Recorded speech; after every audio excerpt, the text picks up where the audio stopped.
welcome back to Q&A with S&A. I'm Andrea. And I'm Shane. And we are super excited for today's guest, who has come into the studio after a long tour away from the country. Her name is Amy Hopwood. She's incredibly talented, Melbourne-based performer. We're going to talk about all the exciting things that you've done over the last, maybe 3 years, because it's probably 4 years now, right? Maybe 5? Yeah. For the people who are listening at home, you know that we are really big supporters of the arts, particularly in Melbourne. And Amy went to school with our son Jacob. So we've seen her from when she was kind of a tiny performer to now. We'll talk about the way you got there as well, because it's not the conventional, I did performing arts and dance at school and all of that sort of stuff. It is, but there was something before that. Amy's had a remarkable career on stage, even though she's very young, including just finishing up an extraordinary 876 show run in Beauty and the Beast. It was a lot of shows. That is a lot of shows. I've got goosebumps thinking 876 shows is a lot of shows for someone who is still a tiny baby. Thank you for coming in today. This has taken us a little while to get here, but thank you. I really appreciate you coming in. Thank you so much for having me. I'm so excited. We're going to start talking about the things that Mum has probably told me about along the way, because you used to dance the competitive dance circuit, and you were on the same sort of circuit as our daughter Emily. Yes. Emily is also redheaded and, had this sort of dance fanatic. So when your mum saw photos of our Emily in photos that I shared on the Facebook community that we were part of. Yes. She sent me a message. She's like, oh my God, that looks like Amy. Yeah. I remember that's how it all started happening. And then I started seeing Emily at comps and you could be together. And then as you got older and moved through, Jacob started to become part of the things that you guys did together. And you did the Starbound stuff together, which was super cool. That was cool. But then everyone started to say that you and Jacob looked like siblings. Yeah, I'm not surprised. So there's a bit of a family sort of connection there with Amy. But tell us how you got into competitive dance.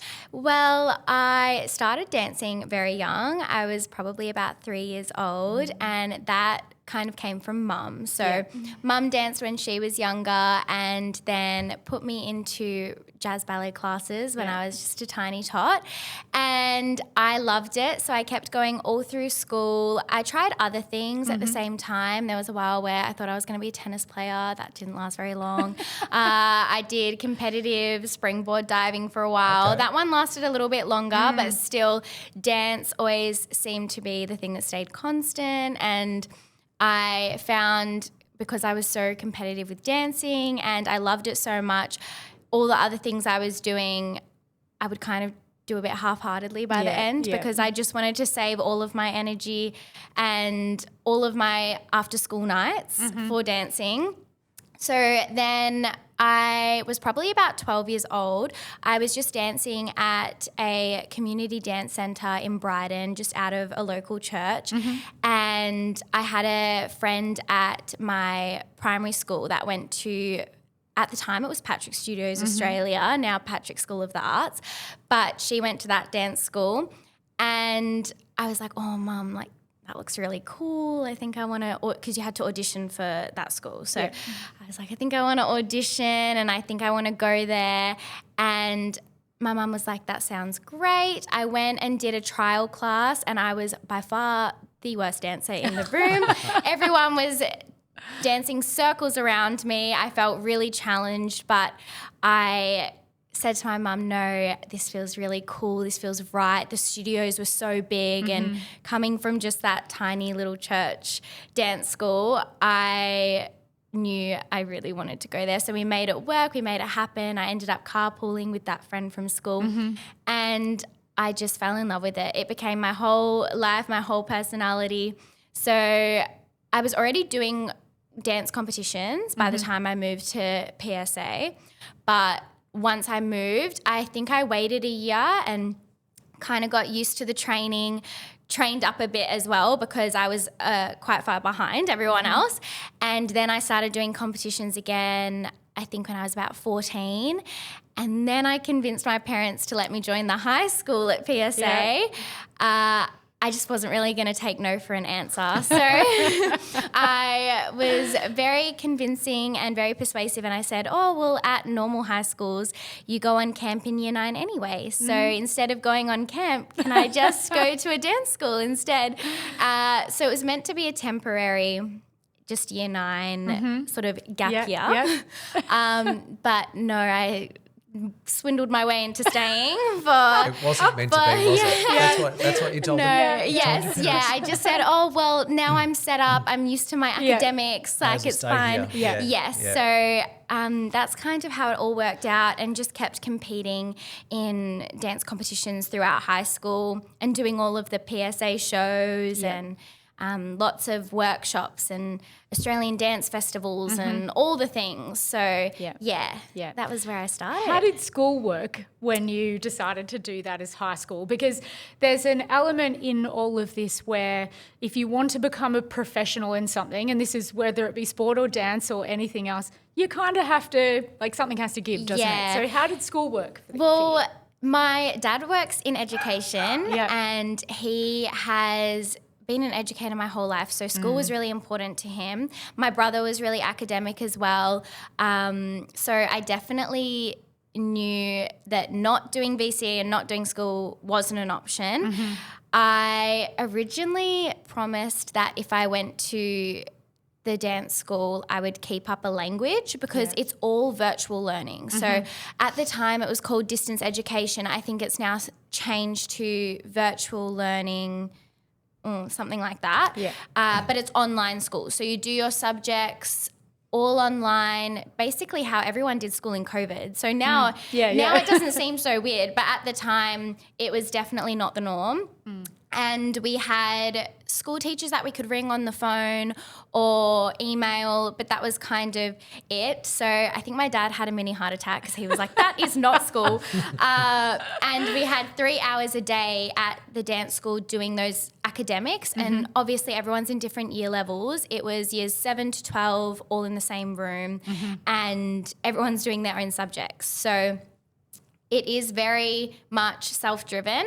I felt very driven to do all my schoolwork because I knew I wanted to stay at the dance school. And for me, it was that thing of proving to my parents that I could do both and proving to myself, I think, because I did love school. I liked studying, so I wanted to still give it my best shot. The language did not last long. What language was it? It was French. Okay. That one did not last long. I think my French skills extended to ballet class and that was about it. Well, there's lots of ballet terms, isn't there? So I knew a plie, I knew a tendu, and then that was it for me for French. So sorry, Dad, I didn't quite fulfill that promise. But so it was the 3 hours academics a day, and then the rest of the day was split up into those extra dance classes, whether we had a guest teacher that was in town on a musical, which was always really exciting, or if it wasn't that, it would be your ballet classes, your conditioning classes, your jazz technique. We did a lot of group singing, mock auditions. It was a completely different world for me and I loved every second of it. So, And then after you finished year 12, you stayed on at PSA, right? Because they have a tertiary program. Yeah. Tell us how that worked. Because again, there are some families out there who are like, no, you've got to go and finish year 12 and then you've got to go and do something tertiary related. Yeah. But a lot of young performers are like, I'm not entirely sure where I can go or what I can do. So how did that work for you? I definitely understand not really knowing how to juggle both because I feel like I was going through that juggle myself. My dad didn't really know how it was going to work with the dance industry and he didn't want me to end up, not doing my ATAR and not going to uni, and then what if dancing didn't work out? It's definitely a bit of a gamble, but I honestly believe now you can do anything anytime. If you really, really want to do something, there's always going to be a path. It might not be the most popular path, but you can get anywhere you want, and I would try to tell my dad that. But I finished VCE with an ATAR, and he really wanted me to still do a university subject, even do online uni. I did enroll with Open Universities Australia, and I think I did one subject while I started doing full-time musical theatre training. That also didn't last long. But straight out of school, I knew I wanted to do the full-time training over university. I knew I wanted to do musicals. If I wanted to go to university later, I knew I could go as a mature age student. I did my research because I had to present a very convincing case to my dad. And I still auditioned. So after the high school, we still all auditioned for our courses. At the time, I really wanted to do musicals. So naturally, I auditioned for the musical theatre course. And it was between musical theatre and dance. Dance was sort of more focused on your cruise ships, your commercial dance world. You did a lot more of that sort of training. You didn't really do any singing or acting. Yeah. So hence why I chose the musical theatre path. And I auditioned for that and I got in. And then my first year of MT I found really hard. So MT, the musical theatre course, I found really hard because I had danced my whole life and then all of a sudden it opens up this big world of acting and singing, and the acting classes and the singing classes are intense. It's 3-hour classes, it's a lot of theory work, and I knew I loved it, but I could not sit still. I would sit through the mock audition classes and I could hear the music from down the hall and I was like, oh my goodness, I just want to dance.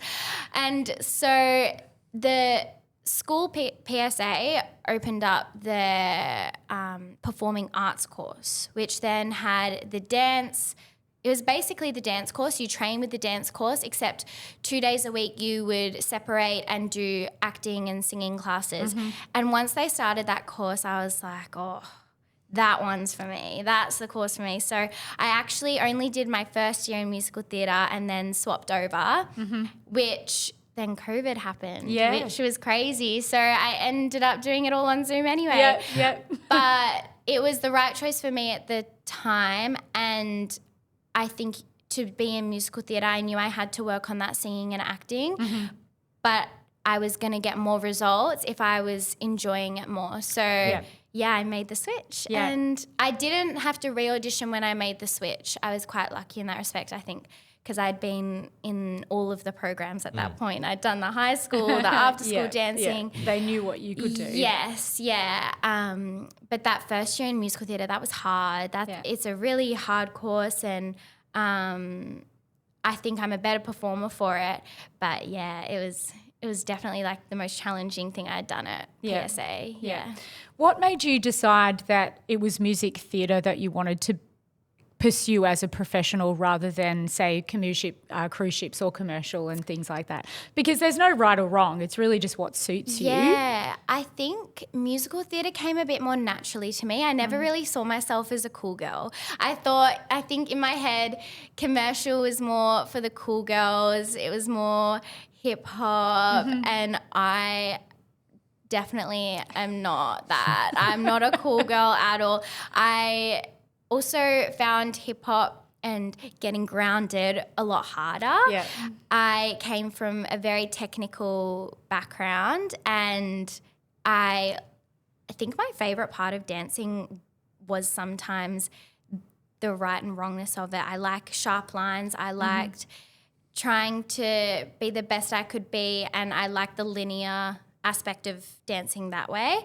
So musical theatre, when you see a musical and you see the big stage numbers and everyone looks exactly the same and it looks so well rehearsed, I really enjoyed that side of dancing.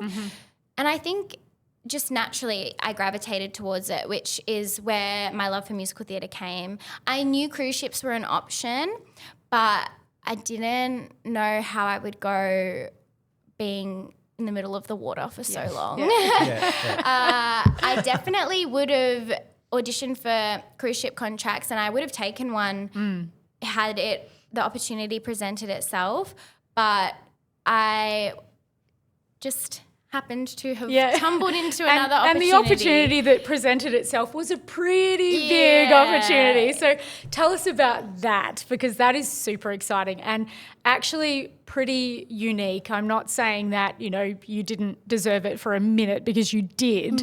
But most people don't get that sort of opportunity straight up, do they? So let's talk about it. You tell us what it was. Yeah, it felt like divine timing. But like I said before, COVID happened during my full-time training. Yeah. And so the industry had shut. There weren't cruise ships going. The musicals had all closed across the country. There wasn't even corporate work because no one was having parties. It was a bit of a scary time, I think, to be in full-time. But Frozen with Disney was reopening, of course, because, Disney had the resources to start back up after COVID, more so than any other company. And I was lucky enough that a gorgeous woman on that show was having a baby, and so they needed to fill her ensemble position in the musical. It was my third year of full-time, so I was finishing after that year anyway, and I'd spent 2 years in that performing arts course, most of which was online in a garage or a kitchen. But I did work really hard on Zoom, and then the audition came up and I knew I felt fit, I felt ready. It's a very competitive industry. Yeah. And the people that have been performing for years and years and years definitely had a maturity and a self-confidence that I knew I probably didn't have. But because of the timing and everything that had happened in the world, I also knew I've been training. And for a lot of people that weren't in full-time, it was really hard to train over that time. And so I was like, you know what, I've been working really hard every single day. I think I can go into this audition and I actually think I can give it my best go. I feel ready. I feel ready enough to just see what happens. And I obviously have quite a Disney look, so that was in my favour as well. I knew it was the type of show that would suit me and suit my voice and things like that, because singing has always come second to me. I don't really have the opportunity to be right for every show in that sense. Like, not as good at singing certain styles as others, but all of the stars just aligned for this audition. And so I auditioned for that in November of 2021. And obviously because it was due to a pregnancy, it's all the timing is it's quite tight timing. You can't really hold it off. You can't just tell the baby to wait a second. So then a month had passed and I did 2 days of auditioning for that show, multiple different rounds, had to sing in front of lots of different cameras and do different dancing combinations. And we were doing our end of year show for it was our graduating show. And we were all warming up, and then our director got an email come through. He was scrolling on his phone as we're all warming up, and he just looks at our agent and goes, "No." And everyone just goes, "What happened?" Like, we all knew it was probably going to be some epic news. Someone had booked something. And then our director, Todd, he just started laughing, and he was like, "Oh my goodness." And then he pulled me aside, and I knew it had to be Frozen. I knew we'd been waiting for quite a while. And also I knew we were going to have to find out quite soon. And he was like, "Well, you got it. You got the job." And I just remember I couldn't even be emotional because I was so stunned. I was just kind of like, oh my days. I was really excited to tell my dad after me constantly being like, "I promise it's fine. I can do it. I don't need uni." And so that all kind of worked out, and I had my first fitting 2 days later.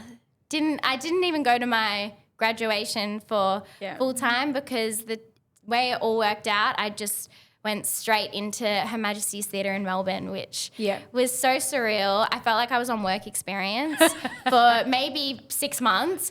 But it was so exciting at the same time. And I am so grateful that was sort of my introduction to the industry. Yeah. It's a pretty epic show to be part of. Oh, I think I peaked. I don't know if I can top that now. I don't think so. Because before we go on to the I don't think so reason I'm saying I don't think so, what was it like on a daily basis? It's not easy. Like, step one, you get on stage and everybody in the audience is going, oh, isn't this beautiful? Look at how beautiful it all is. We don't really see what's going on in the background where you go through like 15 costume changes in 35 seconds and all of that sort of stuff. Yeah. It's not always as glamorous as it appears. I think a really big thing that not even full-time could prepare me for was the fact that it's really exciting and you work so hard for so long just to book the first show, and then you get there and you start cramping on one side, you start to get a sore foot on one side, your neck, you wake up and you can't turn a certain way and you're driving and you can't check your blind spot because you can't move your neck.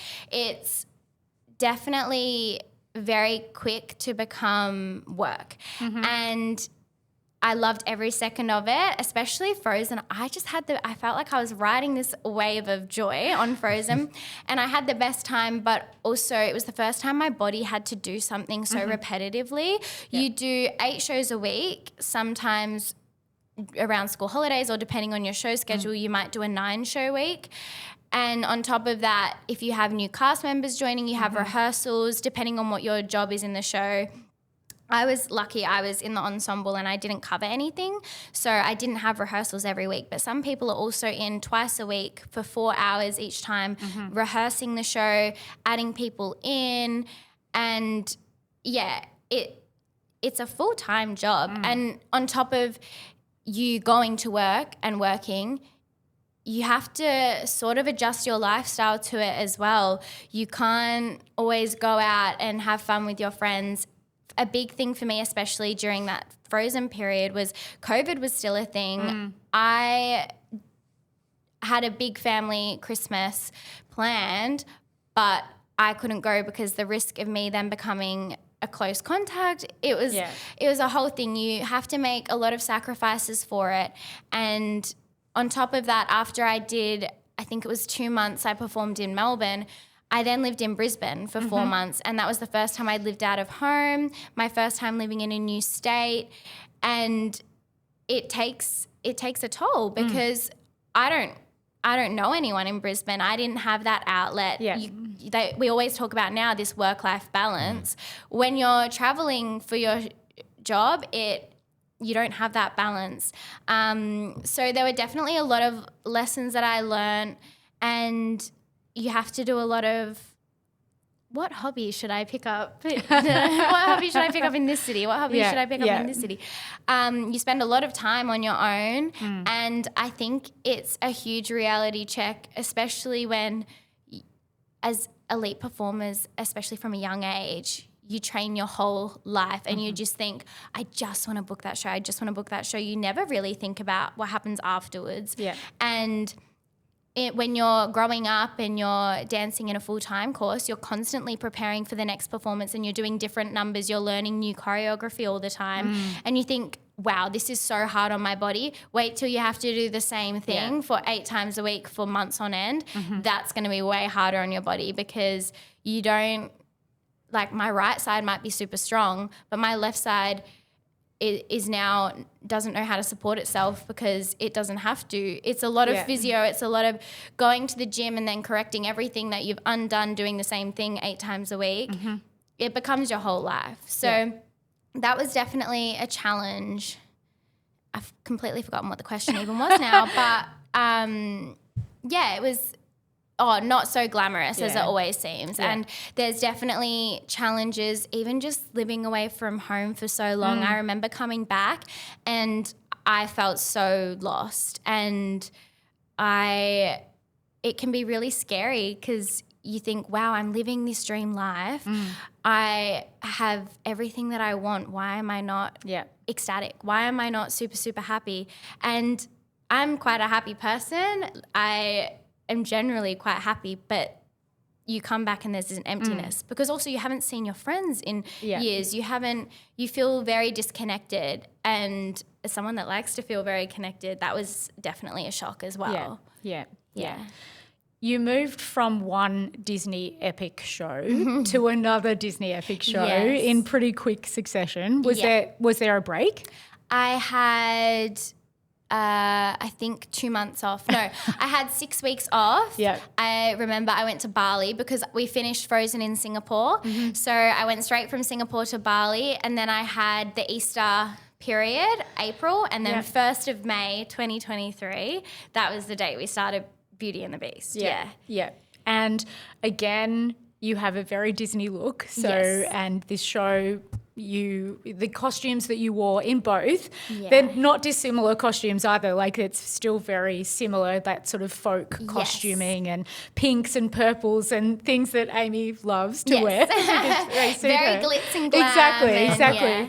The transition from one show to another, particularly when they're super epic, how do you mentally prepare for that as well? Or do you just not worry about it and walk in the door and go? I think while I was still performing Frozen, I kind of had to not try not to think about what was coming next because I was holding my body together for that show. Yeah.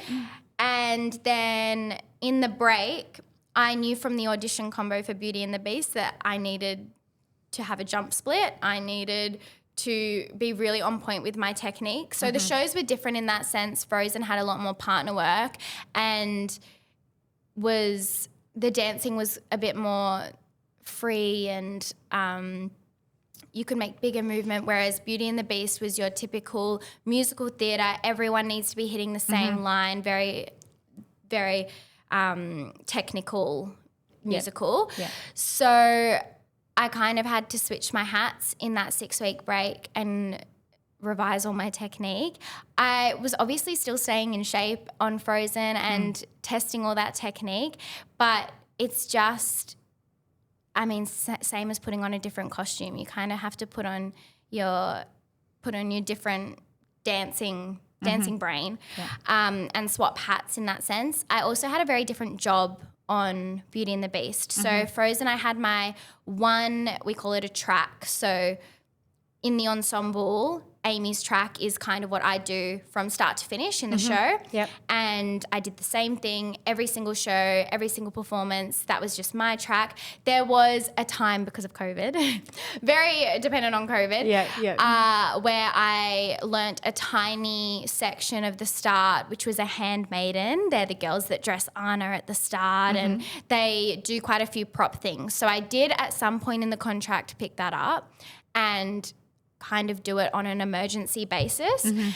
But that was really all I had to worry about. And then going into Beauty and the Beast, because I had worked with the same creative team and I loved being in the ensemble, but like I said before, I really like sort of the technical challenge of musical theatre, and I liked understanding how everything worked. I found it really fascinating that from start to finish, the show is like its own train, and it just goes chug, chug, chug, chug, chug all the way through, and everyone's doing completely different things, and it all just seamlessly works. So I loved that part, and I always wanted to be a swing. Yeah. And so a swing is when all of the people that build up an ensemble, a swing will learn all of their tracks, like I said before, so they'll understand what every single person in the show does, and then at last minute notice, just before the show, they will go on for any of those people. It could be because of leave or injury or illness. You just are ready to go on for whoever at any point in time. And I would watch the swings in Frozen, and I was so inspired. I thought it was the coolest job in the world. I thought they were all so clever and talented, and I just wanted to do that. I looked up to them so much.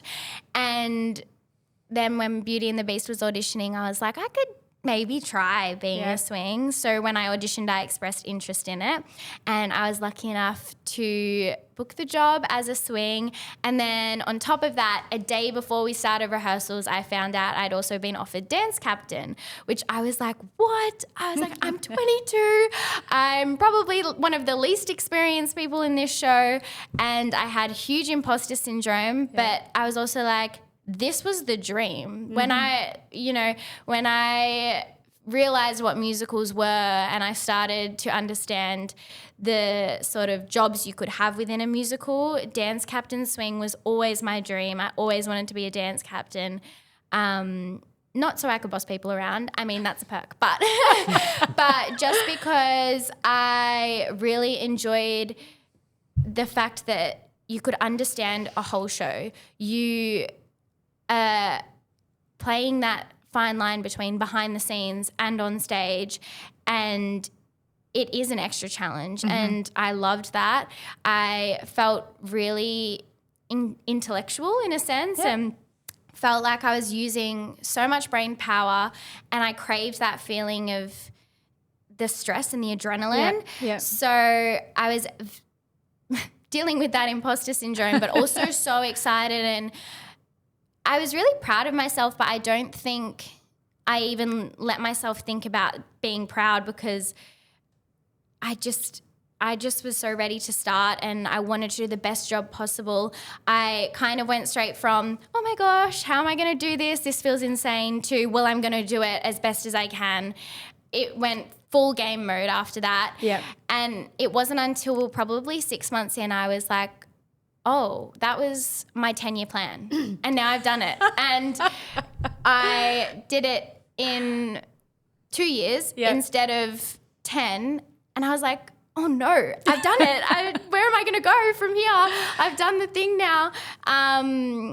So yeah, it didn't really hit me till I was in the job, and that was a completely different preparation process. And it was also my first time in a rehearsal room with the whole cast. When I learnt Frozen, because I was just sort of I was a recast. I joined late. Everyone else already knew what they were doing. I learnt it on my own. And so then going into the rehearsal room, I was so nervous, because not only was it my first time in a rehearsal room, people were also relying on me. I felt like I was meant to be a leader, and I was meant to sort of help everyone, and I was just trying to get myself through at the same time. So it was very daunting and a different sort of way to prepare, but I guess I just learned it all as I went, a lot of trial and error. Our resident choreographer on Beauty and the Beast was the same as Frozen, Emma Delminico Smith, and it was a lot of, am I doing the thing right? She ended up sort of becoming a mentor to me, and I love her to bits, and I'm so, so grateful. I feel like she kind of taught me everything I knew, and I just want to be her when I grow up one day. But so very crazy. What's your favourite song from Beauty and the Beast? I think the Mob song. Which, how does it go? Sing it for us. No pressure. Maybe not. I feel on the spot. It's the song where the ensemble go to the castle to sort of, kill the beast. Kill the beast. As morbid as that sounds. But the lighting on stage is really dim. We're on the Revolve, which is the part of the stage that is sort of like a treadmill, but it goes in a circle. And we all have our pitchforks. Our costumes are pretty ugly. Like we look like townspeople, but townspeople that have had a really, really rough. I was going to say rough night, but I'd say like a rough month. All of our wigs are matted. I didn't even have a wig. I just had a hat. So I was hairless. And then it was just, I think, a time where you could really just dive into being a mob character and being really evil, and we could make eye contact with each other on stage. It was a lot of acting more than dancing. And I think in a show that was so technical, it was like a breath of fresh air in the sense that we could just actually be crazy together. And I think that number brought us together every night because we were like close to the end and also just having fun and on this treadmill thing. We didn't even have to walk. We were just on the treadmill thing making like these crazy actions with our pitchforks. And so that was the most fun number and probably the one that coming out of the show I'm like, oh, that was a good song. Yeah. But Be Our Guest, you can't go past. Yeah, it's pretty iconic, that one. It's so good. To be a part of Be Our Guest was phenomenal as well. Yeah. The cast went on after you as well, didn't they? So you finished up and the cast went overseas, is that right? Yes. Yeah. So I had finished the Australian tour in Perth, and by that point we had been doing the show for 2 years and 8 months. Wow. So a really long time, and like you said before, that 870 shows. Yeah. I felt like when I do a job, I like to do it to the best of my ability, and I like to really push myself to bring something new and something positive. I want to bring a really nice vibe and environment to a workplace. And when you're on a show for that long, I could feel myself start to not lose love for it, but I just thought, I don't know how much I'm adding anymore. And we were set to go to Singapore next, and I did Singapore with Frozen. And it was over Christmas and the New Year period, and I'd just gotten a puppy and I was in a new relationship, and I just thought I was like, what's home? What am I without this? I did have almost a brief moment where I took a step away on my days off from work, and I thought, what am I doing? Who am I? I felt like I had become the show and I'd become the job, and I loved the job and I loved everything that I learned on Beauty and the Beast. It was a really, really educational period for me. I feel like it's the most self-growth I've ever had, and probably because I was in a more challenging job and there were things going on outside of work. It was a huge period of my life.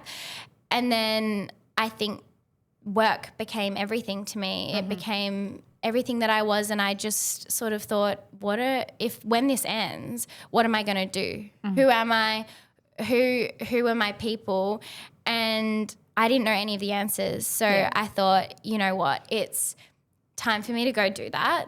And if I book another show in the future, I know I will be better for it by taking this time. If I kept going, I'd hate to think how much more I sort of would have got lost in it. I think it's really easy, because I said before, it is so all-consuming. It's really easy to get lost in it. And I could feel myself slowly kind of slipping away. And I thought, Amy is so much more than this job, and as much as it's a dream and a job, it is still a full-time job, and it is work. And I thought, I want to work to live.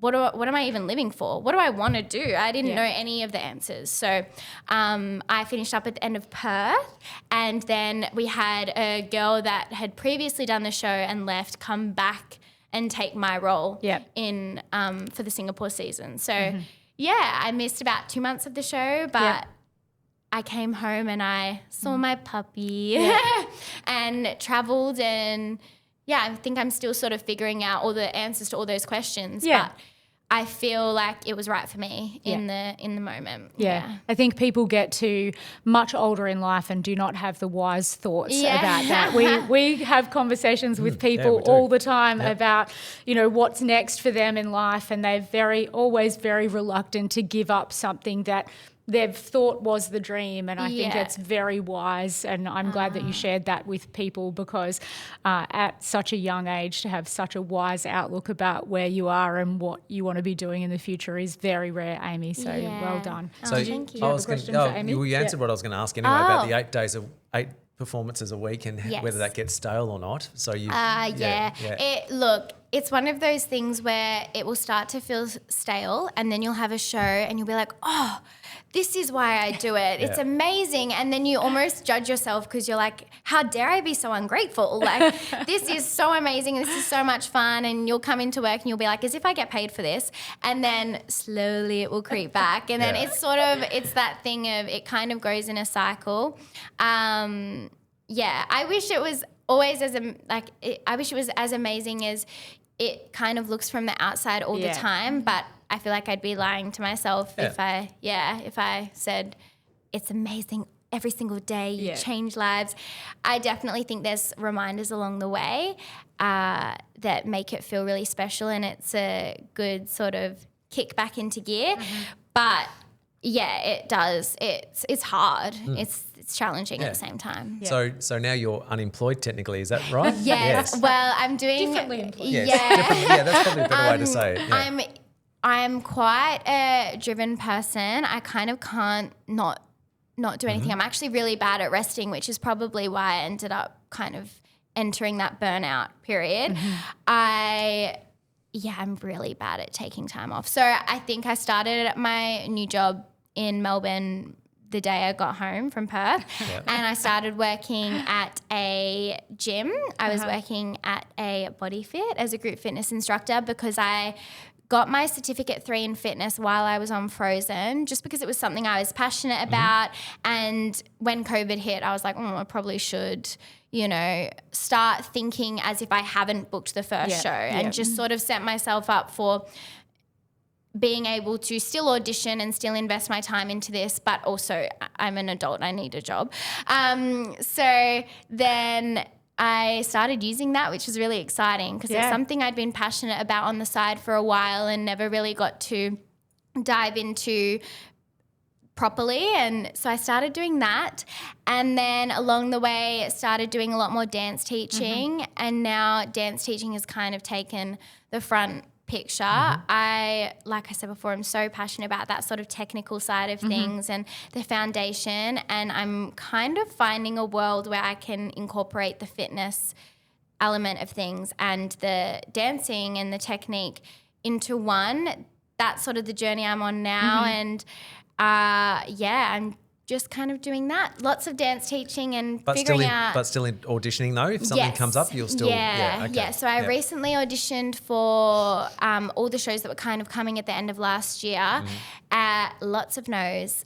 Even someone as lucky as me who can get a job straight out of full time, there's lots of rejection. I was also auditioning for shows while I was on Beauty and the Beast. Got rejected from all of those.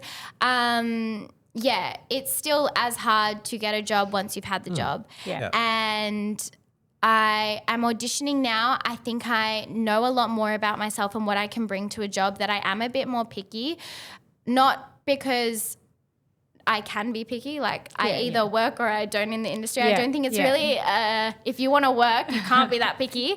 But I have now achieved the goal that I always had for myself, and I think I don't feel the need to fill up my CV with a bunch of shows. I'd much rather work with shows where I know I can bring something and I know I'm going to bring a positive vibe and it's going to feel aligned with me.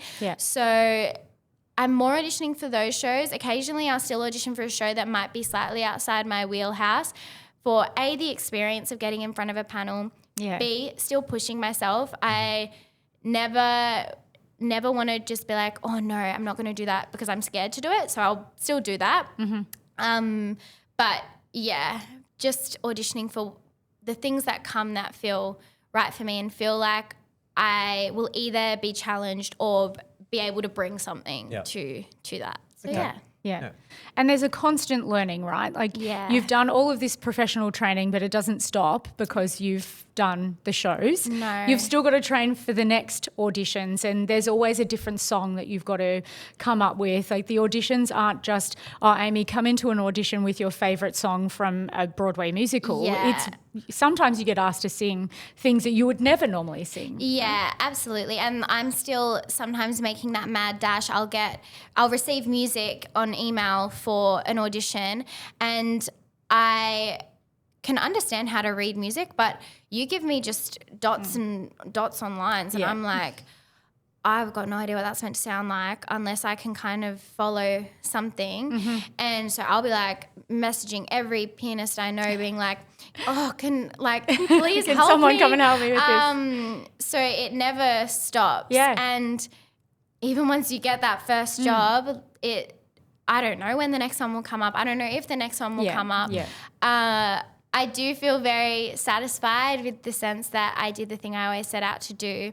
And in leaving beauty and asking myself all these questions and slowly finding out the answers, I feel like I'm setting myself up to be okay with whatever else I do. And I think you'll never miss an opportunity that was meant for you. Yeah. So whether that takes me into another show or that takes me somewhere else, I don't know. And all I know is that I want to find happiness. So if that is in a show, that's going to be amazing, and I'm really excited for that. And honestly, I'd love to do another one, but if my happiness takes me somewhere else, then I just want to choose that first and prioritize that. So yeah. What do mum and dad think now? Now that you've done these 2 amazing shows. They probably would love me to do another show. So while I was on Beauty and the Beast, I actually bought my first apartment, which was really exciting, and I now lease that out.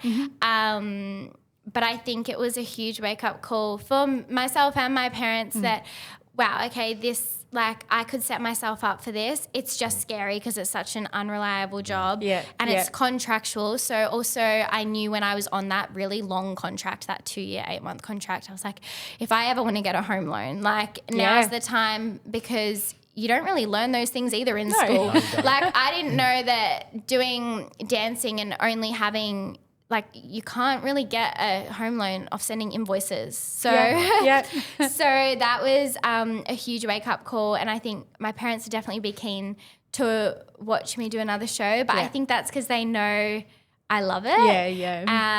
And they've seen how happy it makes me. But I mean, I'm 25 now. I think my parents just want to see me happy, and so long as I've got something going for me, and I keep they know I'm very driven and motivated, and they'll just be proud if I keep that with me, and no matter what I do. But hopefully there's another show in there somewhere, because I would love to do another one, and maybe something that's not Disney. But also, I loved working for Disney, so if that came a knocking, I'd absolutely do that too. So I think it's certainly an industry that most of people who are not involved in it, like the average person who goes and watches a music theatre show, if you've never had any experience with the behind the scenes of how hard it is, you just sort of sit in that audience and you're enthralled by everything that goes on, but you just do not understand the toll that it takes on people's bodies and the amount of energy you have to put into it. It's not like you just go into work every day and sit at a desk and use your brain. You're using your body, you're using your voice, and it's a really tough gig to be part of. And we just sort of sit there in the audience and go, oh, doesn't Amy look beautiful? But that was great, it's taken her 38 hours to get her body fit for that. Yeah. So, and when I was dance captain as well, I would wake up in the morning and start work straight away, because I'm getting texts on my phone. This person is feeling unwell, this person's on leave and they're in a different state or a different country, and this person has injured this in this lift, and you be like, that job definitely is the reason why I think as well I had to take a step back early, because with technology, it's beautiful, but you can't leave work. It follows you home, and it would always be setting up for that next performance. And as much as the audience doesn't notice if we're down one person, everyone on stage job changes. And as dance captain with the resident choreographer and the resident director and our music director, it was sort of our job to make sure that everyone was still safe, everyone still knew what they were doing, and the audience doesn't notice. Like, that is the magic of musicals, and the fact that you guys just get to sit there and enjoy it. That was our job to produce that every single night. So that was definitely extremely challenging. And then because the audience sort of has that thing of, wow, this is so cool, it's so glamorous, it's so amazing. I know that when I left beauty and people would be like, what do you do for work? I all of a sudden felt so much shame because I was like, I had this really cool answer to that question. And now I don't have that anymore. And I definitely really judged myself for it. And then I was like, it's so funny because I would never judge anyone for what they do as their job, but I feel this external judgment for having a really cool answer to that question. I used to be really like proud of it. Yeah. And I think because I worked so hard for it, I was so proud of it. But then when people were like, what do you do now? And I'd be like, oh, I'm dance teaching. And I was like, doesn't have the same ring as like I'm in a professional touring musical. And I think that was honestly one of the hardest things about coming off the contract was the fear of what everyone else would think. And I think because it's so competitive. Yeah.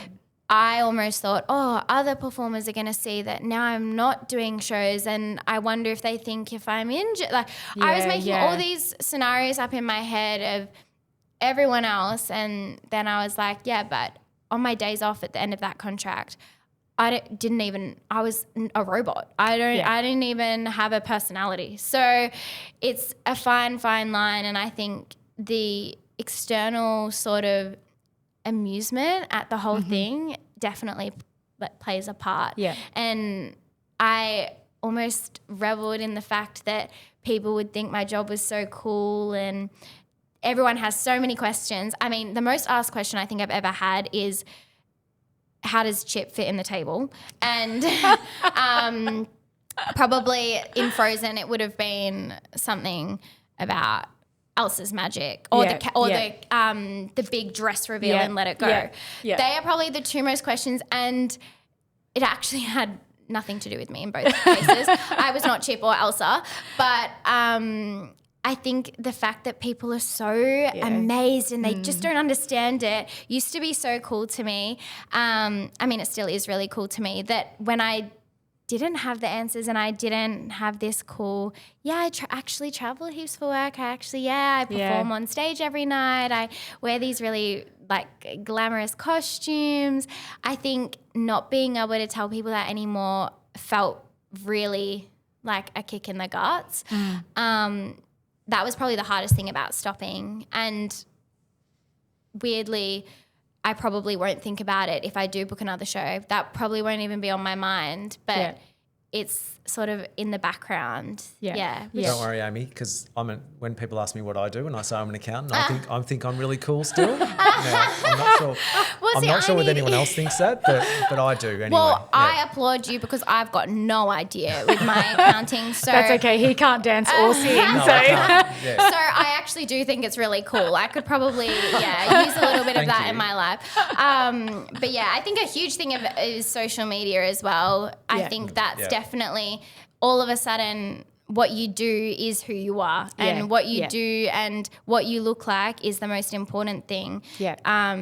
So definitely I think if the more we can lean away from that and just sort of be, the better. Love social media, but also it's a villain. It's a villain and a hero. But the last question, and I don't want to finish on a bad note, but mental health in performers is a really big deal, and you've alluded to imposter syndrome and burnout and things like that, and these are all issues. The fact that social media and everyone is on it and being really and subjecting themselves to criticism online and all the accolades as well, like as you said, there are good things.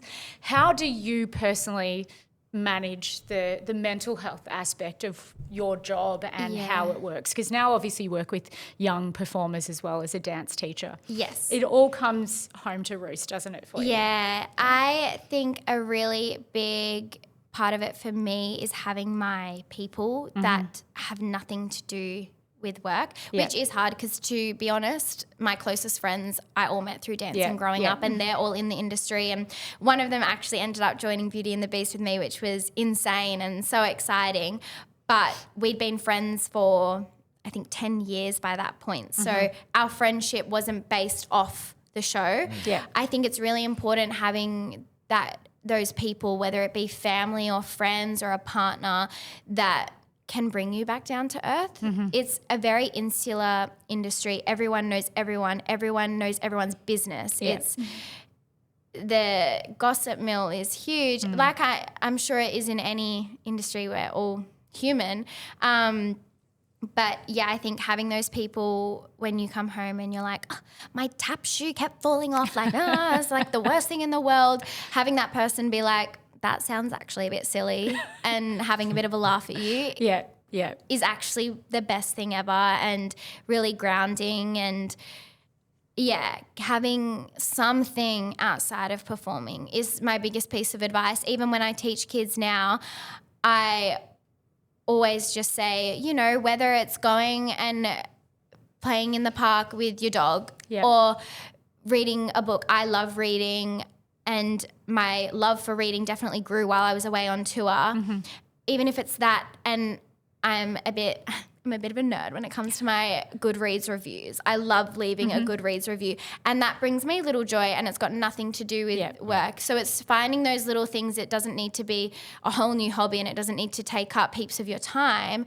It can just be something that separates you from it. Yeah. And then I can guarantee after I've read for a bit, left maybe a Goodreads review, I've already calmed down my nervous system that whatever was worrying me about work, I can probably go back to it after that. Yeah. But if you don't have that little release, it can just build and build and build. And the rejection can seem so consuming. I think the rejection is one of the hardest things, because as much as it's not personal, no matter what they say, no matter what you do, it's going to feel personal because it's not personal, but if I had blue eyes, or if I was a bit taller, if I could sing that note that person could sing, like it's personal. Yeah, it is. So I think just having something away from it and doing the work on yourself, I think I did it a bit too late in life. I grew up in high school. I was extremely insecure. I always thought that I was less than other people. And the rejection, I was lucky that my first job happened the way it did, because if it hadn't, I don't even want to know what the rejection would have done to me. Yeah. That first job kind of gave me the ability to go away and be like, no, you are worth things. You do deserve this. You've worked so hard for this, and sort of grow up in that sense, and also own the way I look. I don't need to look like anyone else. I look like myself, and so long as I feel good, I'm winning. Yeah. So I think that work happened for me later on, but the earlier you can get into that, and just allowing yourself to take up the space, never apologize for who you are and what you bring, because it could be exactly what someone else needed, and understanding that really will help with the rejection, I think. For me, it was I started dating my partner, and he had no idea about anything in the industry. And he plays footy, he's studying primary teaching. Yep. And so he's so far from the world, but I would come home and be like, oh, in the show today, this. And he'd be like, what? And I really needed sort of that reality check of, actually, I sound ridiculous right now. And just he kind of opened my eyes again that the world is so much bigger than the show, than dancing. And it's an amazing job. It's so fun. It's so rewarding. And it is really cool. But there are so many other things that are really cool. And because you have to train so like head down, bum up, it's very strict training. It's very elite programming. It has to be your whole focus for so long. So I can understand why we all forget. Yeah. But there is still a whole world outside of it. And I think just finding the things or the people or the places that connect you to the other things. Yeah. Say thing one more time. Is what's going to help and it saved me. So if it saves someone else, that's amazing. But it is definitely a very, very demanding job mentally and with mental health. And I see a therapist, I see a psychologist.